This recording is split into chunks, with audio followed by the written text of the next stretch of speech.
السلام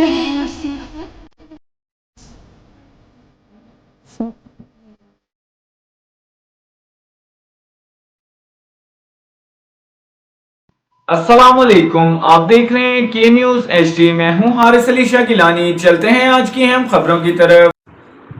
تازہ ترین خبروں کے لیے ہمارے ساتھ رہیے۔ رک کریں گے خانے بال کا۔ ایس ایچ او تھانہ مخدوم پور انسپکٹر قرۃ العین کی منشیات فروشوں کے خلاف کامیاب مہم جاری۔ ایس ایچ او تھانہ مخدوم پور کا اپنی ٹیم کے ہمراہ کامیاب ریڈ، منشیات فروش گرفتار، مقدمہ درج۔ ایس ایچ او تھانہ مخدوم پور قرۃ العین سربراہی میں پولیس تھانہ مخدوم پور کا منشیات فروشوں کے خلاف کامیاب کریک ڈاؤن جاری ہے۔ تازہ ترین کارروائی میں ایس ایچ او تھانہ مخدوم پور نے اپنی ٹیم سب انسپکٹر عبدالحنان قیوم کے ہمراہ چک نمبر 12 میں کامیاب کارروائی کرتے ہوئے منشیات فروش عمر دراز ولد عبدالغفور قوم چوہان کو گرفتار کر لیا۔ ملزم کے قبضے سے 2400 گرام چرس برآمد کر لی گئی۔